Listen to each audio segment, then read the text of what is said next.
My little brother and I were home alone since our parents had gone out to a Halloween party. They had tasked us with handing out candy to the trick-or-treaters. This bummed my brother and I out because we made plans to go trick-or-treating with a few friends. Our parents told us that we were too old to still be trick-or-treating, and that we could instead invite our friends over to the house and hang out there. My friends declined my invitation to come over because they still wanted to go trick-or-treating themselves, so that left me home alone with my brother handing out candy. A lot of people stopped by our house, and by 10 o'clock almost all the candy was gone. My brother and I decided that we would just eat the rest. We were sitting on the couch watching a scary movie, stuffing ourselves with candy, and there was a knock at the door. I stormed off the couch, wondering who the hell would be knocking on our door this late. I assumed it was just some late-night trick-or-treaters. Even if that was the case, I had turned the porch light and Halloween decorations off, which should have been a dead giveaway that we were out of candy or that we weren't home. So I assumed it was my parents. Being cautious, I looked through the peephole and saw a suspicious man standing on our front porch. He was wearing a black hoodie with a hood over his head, which made it difficult to see his face. The only detail of his face I could spot was that he had a beard and dry, crusty lips. There was no way that this guy was a trick-or-treater because he wasn't wearing a costume and was far too old to be trick-or-treating alone. His hands were stuffed in the front pocket of his hoodie, and he also looked very thin.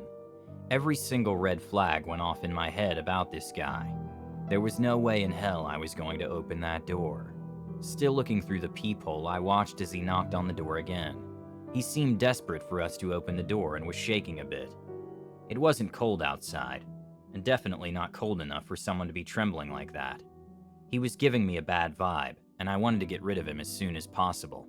"We're out of candy," I shouted to him. I watched as a smile spread across his face. It wasn't a friendly smile either. "Are you alone in there?" the man asked, almost in a mocking voice. His voice was raspy and dry. "Should I call the police?" my little brother asked me, quietly gripping his cell phone. The man let out a low grumble and said, "Sounds like you're not alone in there." I continued to watch him through the peephole. His hands were still wedged tightly in his pockets and he was still shaking a bit. I began to wonder if he was armed.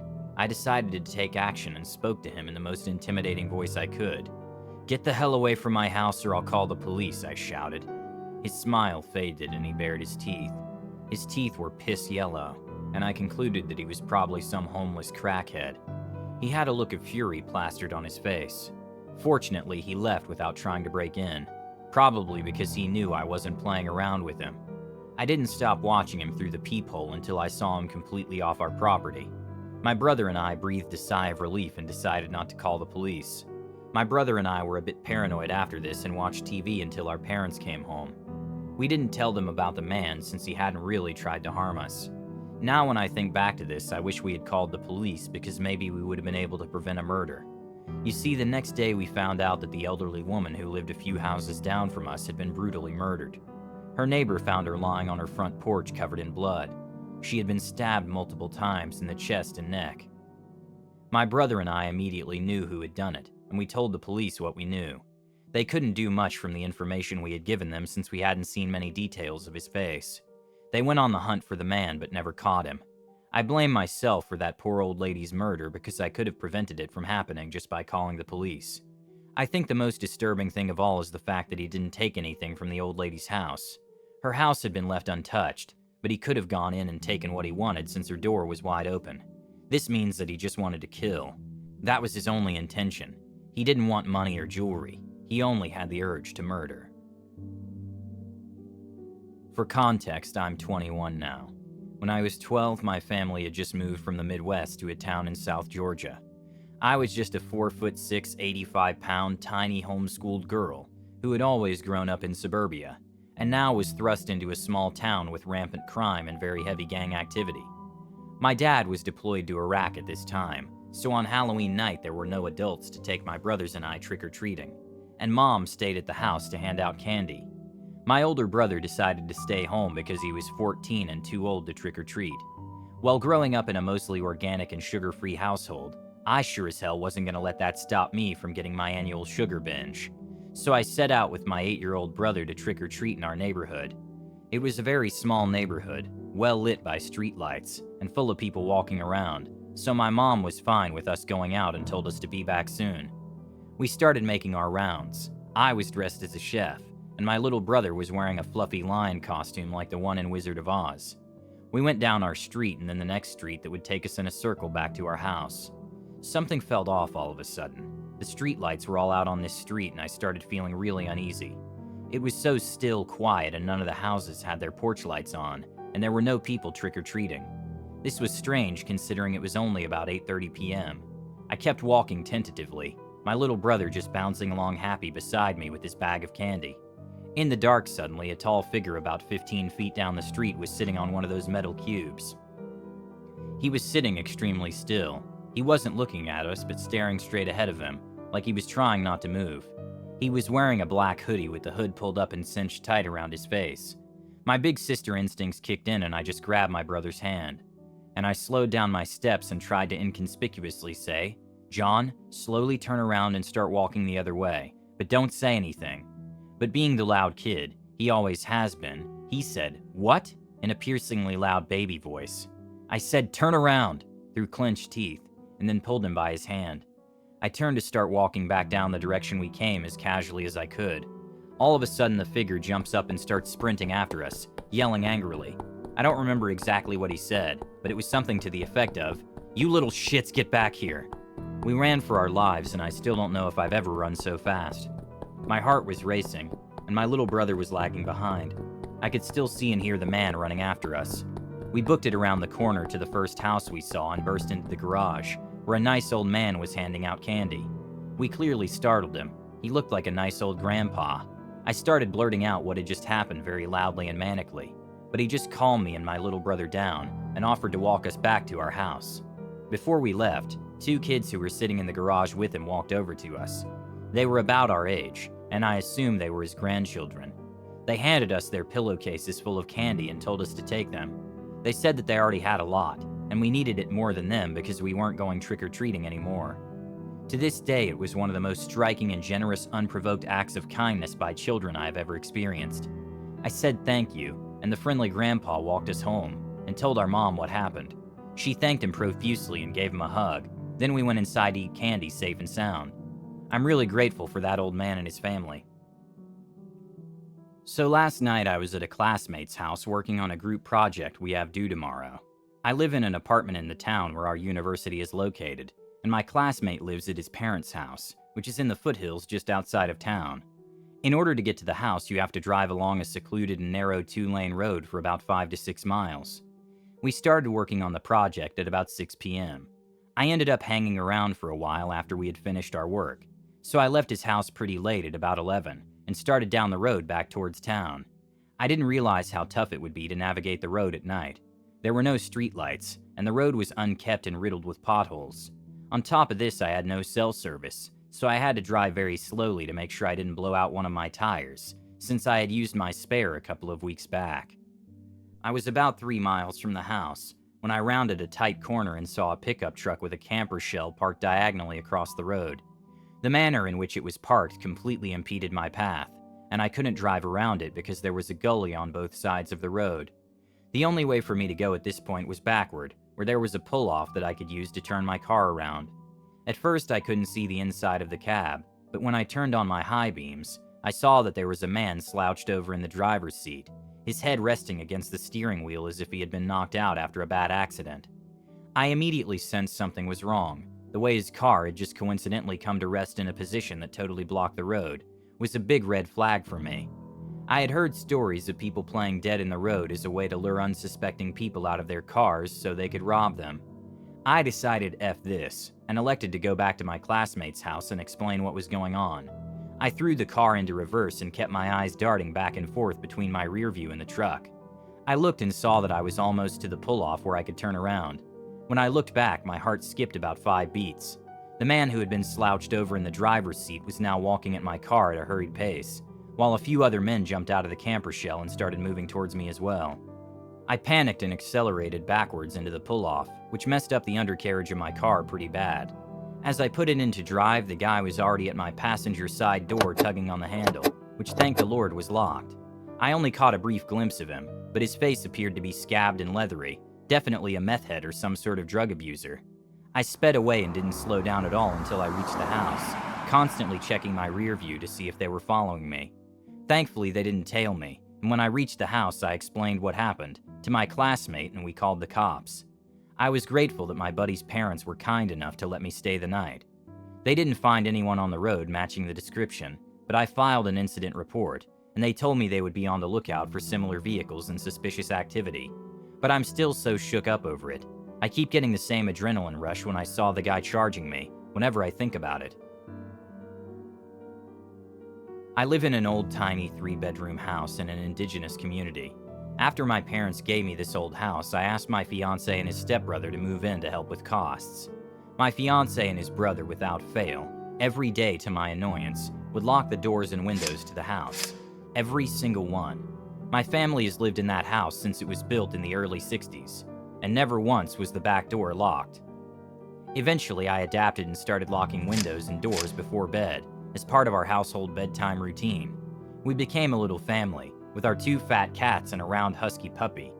Halloween rolls around. It was uneventful. We handed out candy, watched movies. We all had to work the next day, so after doing the windows and door checks, my fiancé and I go to our room with the puppy, and his brother went to his room with the cats. Everything completely normal and within routine. The puppy was 6 months old, and very large.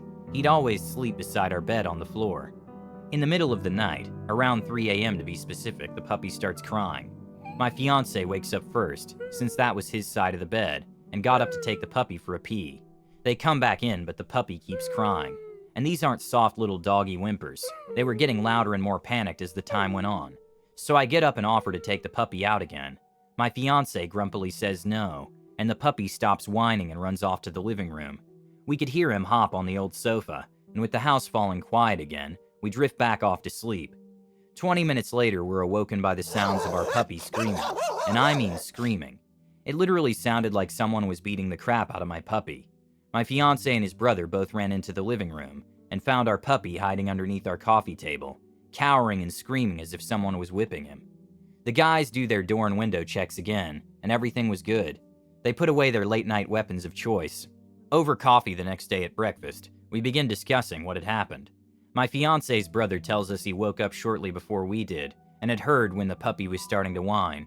He woke up because he heard someone stomping through the house. He implied our arguing had woken him up, and that my fiancé's stomping and slamming stuff was not cool, and likely why the puppy was freaked out. We gave him a weird look and explained we weren't even awake at that time, and after some questioning, he said it sounded like someone was wearing work boots and digging around in the kitchen. We moved out of that house a month later. This happened in Halloween night in 2019. I don't remember exactly the date. I just remember that I was older and participated in scaring the hell out of kids. My dad is a huge Halloween freak. Every year we decorate the front porch. Basically, it looked like a Halloween store puked in our yard. We also had people hide in the bushes and ambush kids. After the night was done, my dad and I would unplug everything and take things that could get stolen inside. We had this one Halloween prop that sat on a table on the front porch next to our laughing skull. It was a pretty decent-sized seance ball with an old hag head in it. It was motion activated. No big deal, right? So of course it starts making the creepy noise and the old hag starts talking when we walk by to unplug it. We unplug it, it abruptly shuts up and we take it inside. We take down more stuff, but I was right behind my dad as he walked by the seance head, and like magic it starts the creepy noise and the talking. Now, this thing is unplugged. The plug is off to the side of the ball with no outlet around. So no, it was not powered and it was not battery operated. I seriously thought my dad was messing with me, but he looked just as confused as me. When he bent down to check it out, it once again abruptly stopped. He picked it up just to see if the off switch was set, and it was. Is it possible for leftover power to turn things back on, even if it's been unplugged for a while? I know that batteries can cause that, but this was electricity powered by a plug.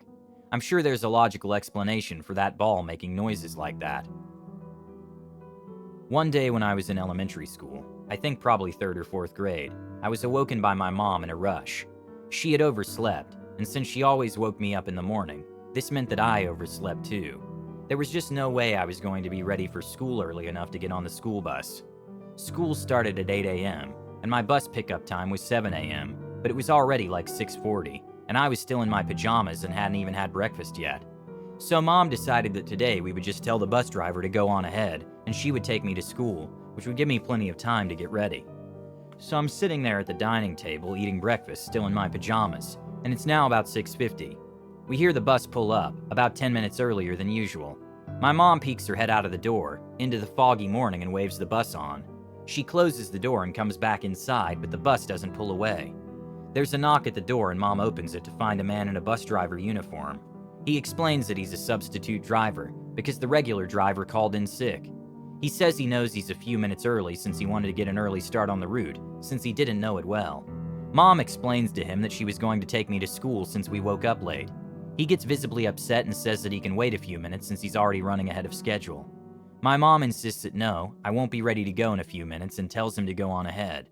He seemed angry about this, but turned around and got back in the bus and left. I returned to eating my breakfast, and I still don't have my school clothes on at this point. But it's 7 a.m. sharp, another bus pulls up to my house. My mom thinks this is weird and goes outside to talk to them. She comes back inside looking terrified, but doesn't really say anything about it, and tells me to finish getting ready for school. At the time, I didn't know what happened, but Mom would end up telling me a few years later. When she went to this second bus, she found that it was being driven by my regular bus driver, and it was full of all the other kids that are usually on the route. Mom asks the driver about the substitute driver and about him calling in sick. "I never called in sick. There is no substitute driver on my route," he says. The driver immediately called dispatch in a panic and told my mom to go inside and call the police, which she did without me knowing, and reported the incident. The bus driver said to my mom, "There's absolutely no one doing my driver's route today." Whoever this was most likely a kidnapper that had targeted me. I never heard anything about it again, not even if someone else had ended up being picked up by this mysterious fake bus driver. But chances are, had I gotten on that bus, I would have never made it to school or back home ever again. And if Mom hadn't overslept on that specific day, I would have been on that bus alone. This happened the night before Halloween back in 2018. At that time, I was a freshman in college living on campus. That year, the 31st fell on a Monday, so students' festivities went on the Sunday before. During the afternoon around 7, I was outside playing soccer on a field near my place, and I noticed an SUV driving by several times. I only noticed this vehicle because we kicked the ball over the fence several times, and that car was present at least twice when we were climbing the fence to get the ball. I didn't think much of it and proceeded to go to a party later that night. My girlfriend and a few friends and I left at around 9:30 p.m., and we noticed a helicopter in the sky with a bright floodlight attached to it, seemingly scanning the area. We proceeded to the party and didn't fret over it. The party was on the other side of campus, and so we missed all the sirens and flashing lights racing up and down the street. We got back from the party at around 11 p.m., and I immediately noticed that not only was the first helicopter still in the sky around my campus apartment, there was a steady stream of police cars, ambulances, and fire trucks driving up and down the street nearby. However, none of them had their lights nor sirens on, so I wasn't alarmed.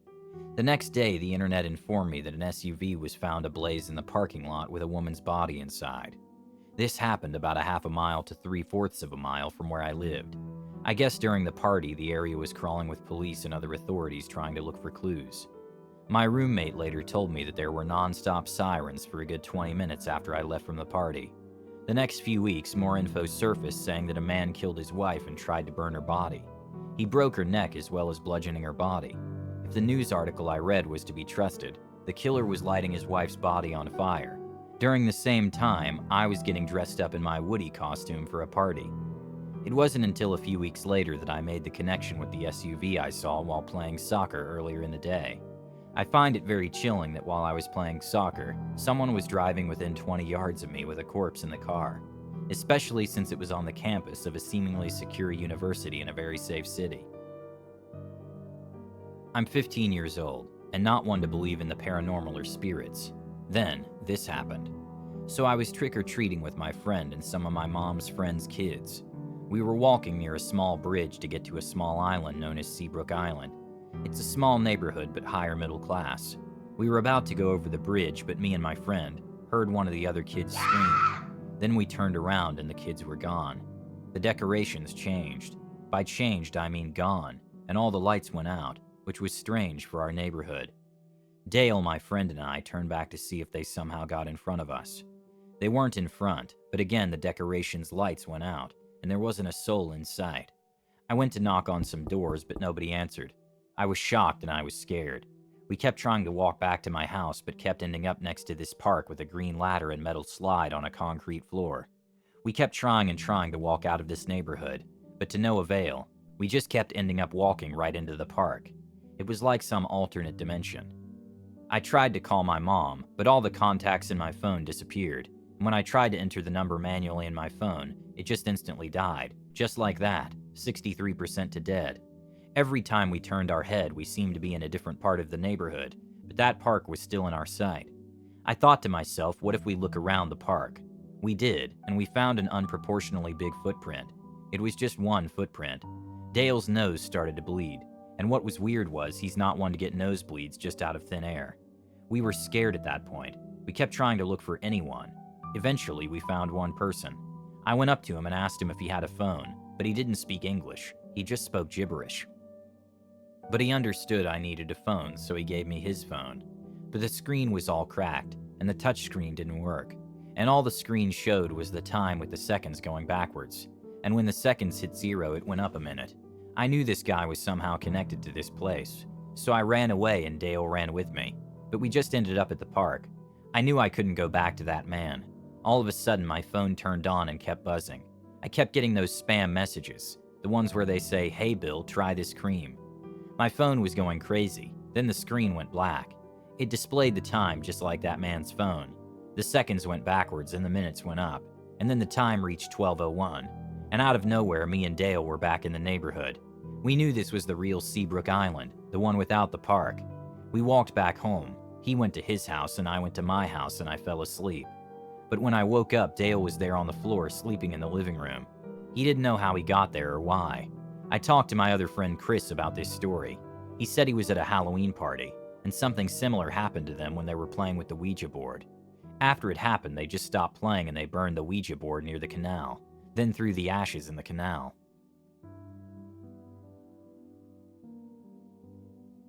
A few years ago, I was renting a house in Northern California. The neighborhood was just outside the suburbs. It seemed like the perfect balance of having space and having nice neighbors close enough not to feel isolated. The area had no streetlights, so it was very dark at night, especially if there were clouds blocking the moonlight. It didn't bother me though. It made my little house feel even more quaint on dark nights.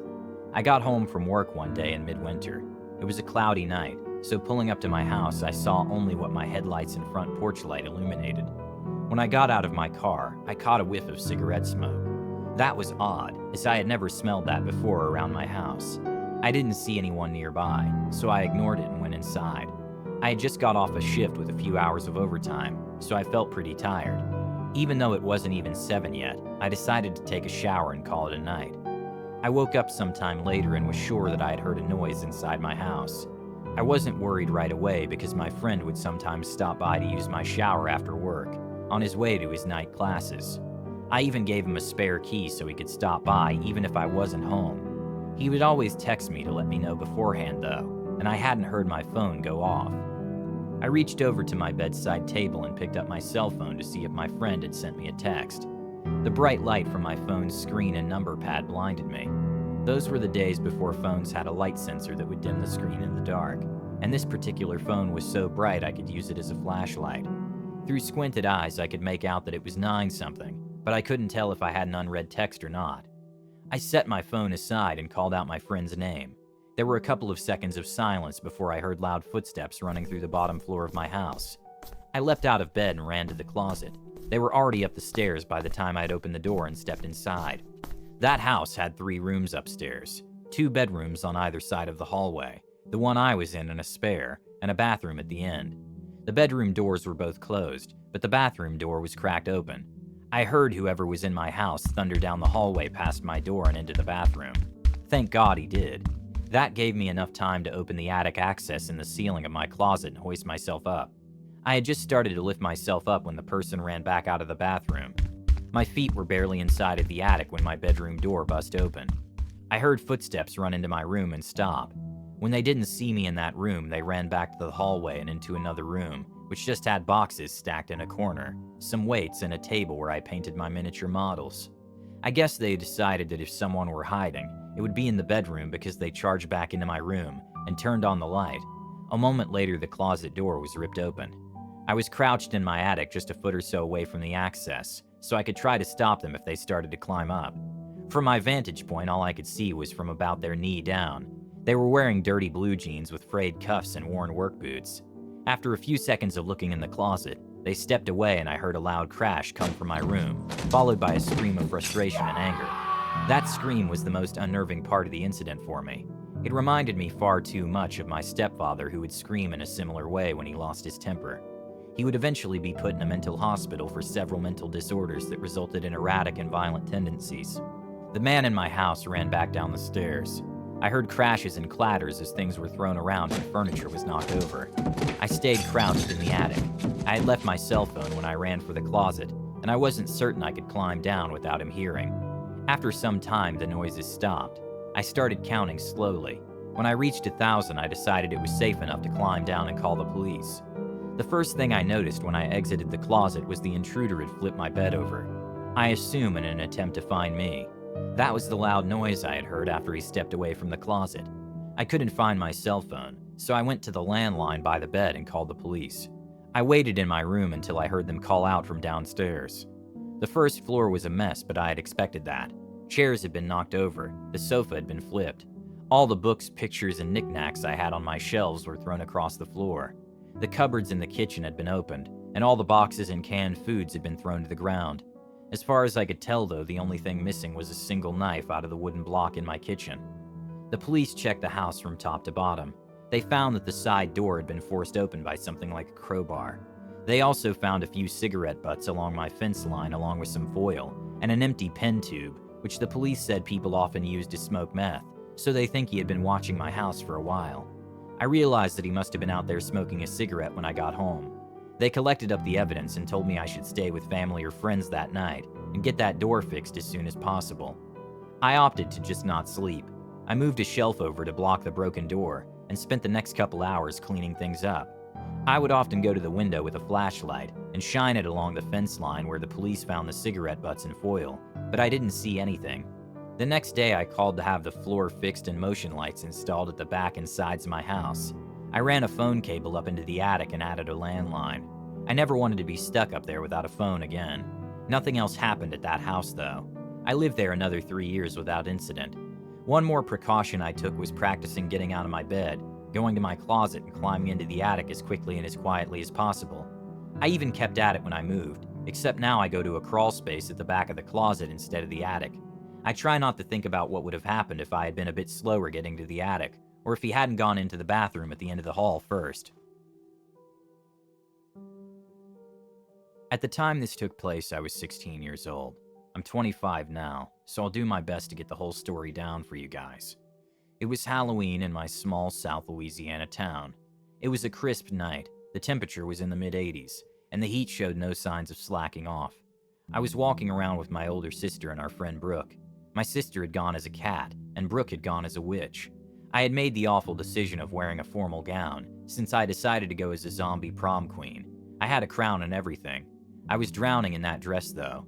I was so hot, and the corset back was restricting my breathing. It was about 8:40 and all the kids were pretty much cleared out of the street. We were making our way to the park next to the city hall where my mother was supposed to pick us up. We were supposed to be there for 9 o'clock. The three of us were about 6 blocks away at this point, and my sister had stopped to talk to a friend of hers. I was not stopping, though. It was close to the time for my mom to pick us up, and I was not going to be late. Also, I was miserable in that stupid dress and I wanted to go home. I had carried on for about 2 blocks down before I had noticed that my sister and my friend had both stayed behind.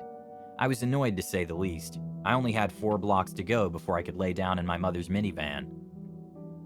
Being alone in the dark was starting to give me the creeps. The yellow streetlights didn't do the ambiance any favors. I'd kept my pace and kept walking, until I heard the rumble of a muffler coming up behind me. I moved all the way off of the road. The large black truck came past very quickly and turned to the left in front of me. I passed the intersection and I only had 3 blocks left. Then I heard the truck again. I'd never moved back onto the road, so I didn't bother looking back. It wasn't too strange that the same truck had passed again. The third time they passed, they slowed down for a good 30 seconds or so. That's what scared me. I didn't recognize the truck, and the windows were tinted heavily. As soon as I thought I could see a bit of a face, they peeled out and disappeared around a corner. I made another block before I heard the truck again.